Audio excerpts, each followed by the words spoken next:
Hi there. I'm Dr. Ryan Manecke from Advanced Urology Associates, one of the urologists here.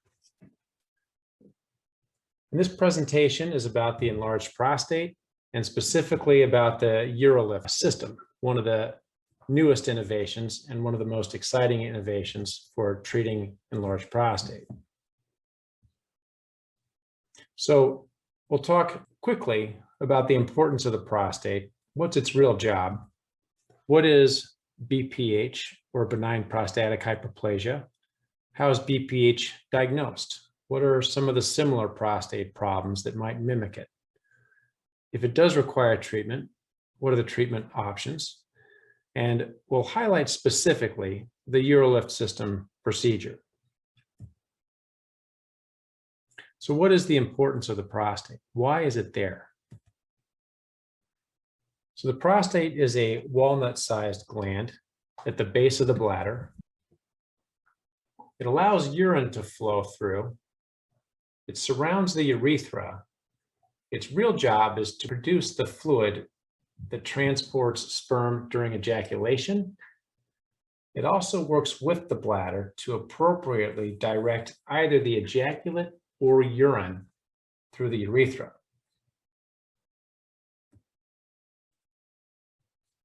Three conditions that a man may experience are shown here. One is prostatitis, an inflammatory and painful condition of the prostate. This other one, the most common one, enlarged prostate, or benign prostatic hyperplasia, and prostate cancer, very common, slow growing, often doesn't need to be treated, but can be deadly. Now, one thing that's important to realize is having one of these things does not put a man at risk for having the other. For example, an enlarged prostate is just that. It does not mean that a guy is also at risk for prostate cancer. Here's a diagram that shows over time what happens to the prostate. From birth to about age 15, it reaches its intended adult size. And until about age 35, it doesn't do much. Basically, it works appropriately and properly. And then it starts to grow. Age 45, age 75, the growth can be pretty massive, and it can double, triple, quadruple, go up by 10 times in size. The symptoms that it produces are really what cause the detection of BPH. This study from the 80s shows that a little over half of us are going to feel BPH symptoms by age 50, and the majority of us, 90%, by age 80 are going to feel the effects of BPH. So what exactly is BPH? So this diagram illustrates things pretty well. This is the normal bladder and the normal prostate. As you can see, it has a nice open channel here through which the urine can flow and the ejaculate. It's like a donut. Imagine that every guy has to pee through a hole in the donut. Now, as the prostate gets bigger, if a guy were to just get a big donut, it wouldn't bother him. But what can happen is this channel can close. The prostate can look more like a bagel. When that hole closes and becomes tight, the bladder changes. The bladder's a muscle. Its job is not just to store urine, but also to push urine out. When the bladder pushes harder, it gets stronger. At first, that's okay. That's an appropriate compensation. But the bladder can start to lose capacity, and it can start to take control of the situation. And when the bladder becomes unhappy, that's when our patients become unhappy. That's where you're going to get the frequent need to urinate day and night. That's where a guy might experience sudden urges to urinate, sometimes overwhelming, that could actually cause accidents. That's the bladder muscle pushing the urine out against your will. Urinating can become difficult or painful. If the bladder starts to lose the battle, you're going to have to start pushing with your abdominal muscles to get the urine to flow. The stream gets weaker and weaker. The bladder cannot empty completely. That aggravates the frequency. Sometimes guys who have this each time to the bathroom is like 3 trips to the bathroom. The stream starts and stops and starts and stops.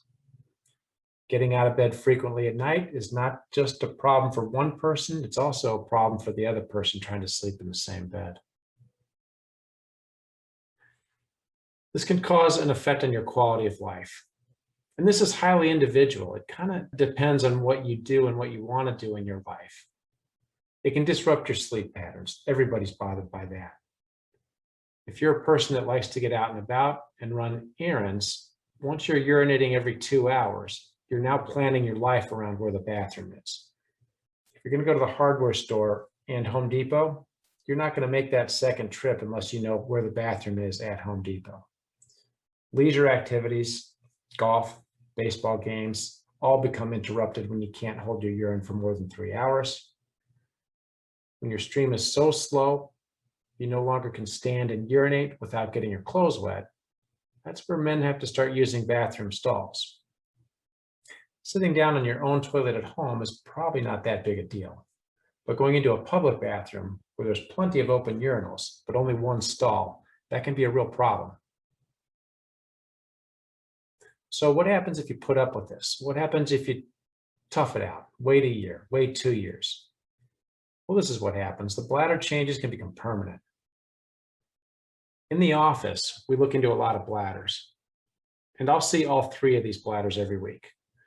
The one on the left is a healthy bladder. It's compliant. It can store urine. It's smooth. This one here is battling. These thick ropes of muscle, that's the bladder being overworked. Starting to lose capacity. Eventually, it's going to look like this.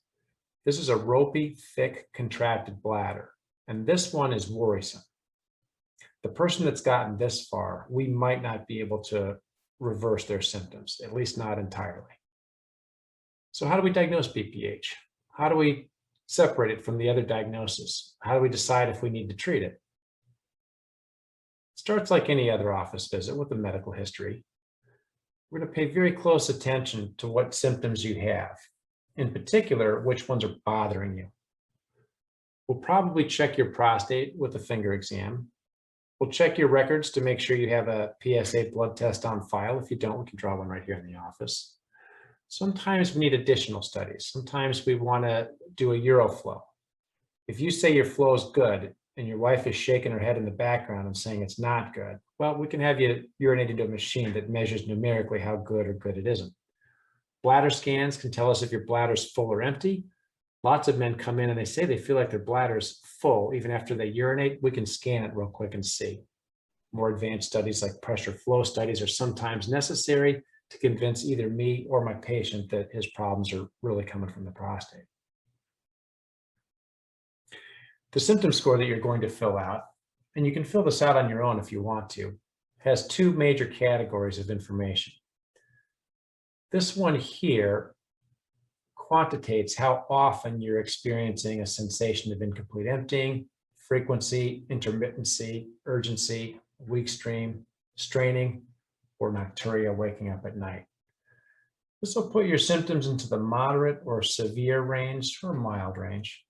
The one that's really important, though, is the quality of life. In this question, you're going to be asked if your condition was permanent. Would you be happy, mostly happy, mixed feelings, mostly unhappy, or very unhappy? This question is significant because the condition could become permanent.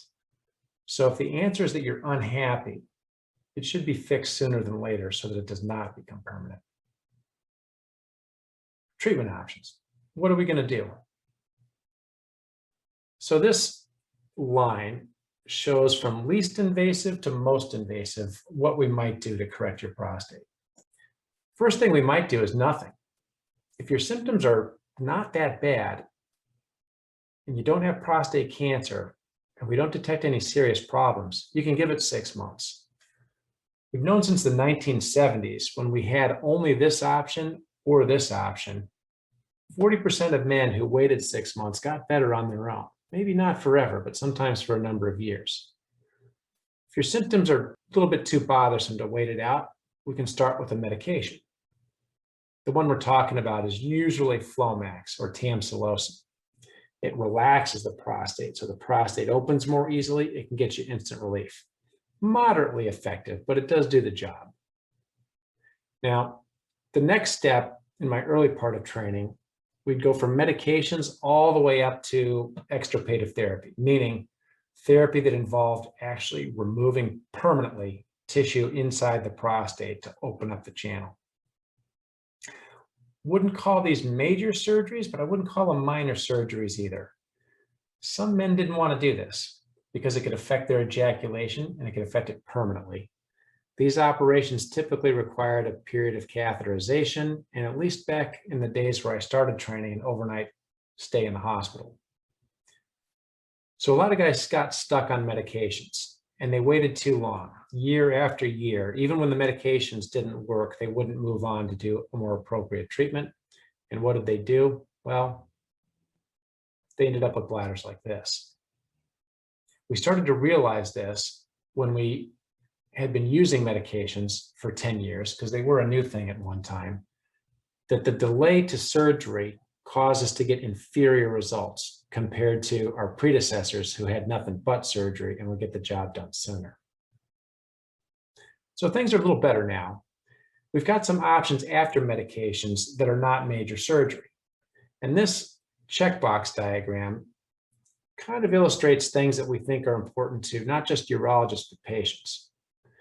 So each checkbox is something that seems to be important to our patients and is definitely important to us. Same list. On the left, watchful waiting. On the right, traditional extirpative therapies like TURP, green light. Well, watchful waiting gets 2 checkboxes. Doing nothing, you get 2 boxes. What do you get? Well, we're not cutting or heating or damaging any tissue. We are preserving every aspect of your sexual function. Although you will not get rapid relief, there is a 40% chance, if your symptoms aren't too severe, that 6 months later, you will get some improvement all by yourself. Medications, well, we also get 2 checkboxes. You will get rapid relief. We will not cut, damage, or heat any tissue, but it will not preserve your sexual function. What we mean by that is when we relax and paralyze the prostate, some guys it doesn't bother them, but many guys complain that they can't feel their orgasms and that they are no longer productive. Also, there is a chance that the medication will make you feel dizzy. You might get headaches. You might have a lack of energy, which isn't exactly what we want when we're really just trying to improve your quality of life. If we move all the way to the right, we get 3 boxes checked. We get 1 big box here. When we open up the prostate and remove that tissue, you will get very durable results after 1 treatment. You're going to require a catheter, so no box here. Wouldn't call these procedures high risk, but I wouldn't call them low risk either. You are going to have tissue permanently removed, and there's no going back from that. Sexual function can be altered. It can still be quite acceptable, but what we're talking about is the loss of a productive ejaculate. Many guys don't care. Some guys do, but it is not reversible once it happens. We look here in the middle and we see that this column checks every single box. So this one is the UroLift. This is a procedure that can give you rapid relief and low risk. Treatments are durable, can last for years with 1 treatment. There is no tissue damage. It does preserve sexual function. And the only other option that does that completely and entirely is doing nothing. So this is quite unique. It will not make you dizzy because it's not a medication circulating in your body. And there is not likely to be any need for any prostate medications after this procedure is done. Also, unique to the other procedures, this one does not require a period of catheterization after the procedure. So let's take a look a little bit more into this UroLift system. This diagram here shows how it works. The prostate, when the urologist feels it on the outside, there's a tough capsule out here. And for all the years that we've been checking prostates, we always thought the prostate was about like rubber or a rubber ball. The researchers who invented the UroLift system found that on fresh cadavers, the inside of the prostate is actually much more compliant, much more mobile, almost like a sponge, and easy to compress. So the UroLift system is done by simply pushing the lobe out of the way and deploying an anchor that grabs that tough capsule on the outside and then the inside. By putting these on the right and the left and the right and the left, we can create an open channel without cutting or burning or heating or damaging any tissue. These procedures are fast, they can be done in the office, and they have incredibly low risk. This is a before and after. When we look in with a scope, these two lobes here are the two tonsils of prostate that have come together and blocked the channel. The UroLift system, instead of cutting them away or burning them away or lasering them away, we push them out of the way. So we make an open channel just like that. From here to here is 5 or 10 minutes. The procedure's quick. It can be done fully sedated right in our office. Some patients choose to do it awake. It can be done that way. We put in numbing medicine. We can use light sedation. We've got lots of options. When you wake up, what happens? Well, no catheter. We're going to let you take a pee. 19 out of 20 patients do. Any operation, any anesthesia can result in a temporary inability to urinate. This procedure, that's actually not very common. You'll likely see a little bit of blood in your urine. Most of my patients say it stings and hurts to urinate, and they urinate frequently for a few days after the procedure. You can quickly return to normal activity. Although we don't recommend you go to work that day or the next day, give it a couple of days to find out when you're in control of your urinating and when you don't need to be by a bathroom. And when you feel like you're ready and confident and can go back to work, you can go back to work. That can be as soon as 2 or 3 days after the procedure. I'm going to see you 2 weeks afterwards, and my patients are going to tell me they're better. Their forced stream is stronger, but we're not done yet. That bladder that we showed you, that thick and angry bladder, it's going to improve month after month after month. It's going to get better and better. 3 months, 6 months, a year, frequent urinating, urgent urinating, waking up at night, all those things are going to continue to improve. After 3 to 6 months, when we're sure that that prostate is staying open, we're going to check on you once a year. The studies that we have for durability are 5-year studies. Durability has been proven through 5 years. We do not yet have a 7, 8, 9, or 10-year study available. So we don't know for sure how long these things can last. Every prostate procedure has a risk of needing to be redone. This is typically because the prostate continues to grow. Even after we open the prostate, it continues to grow and tries to fill that channel. UroLifts are easy to redo. If they do need to be redone, they can be redone. A repeat UroLift is not difficult. Or for patients that want to try something else, UroLift does not burn any bridges. All the options are still available if a man needs another procedure due to ongoing prostate growth.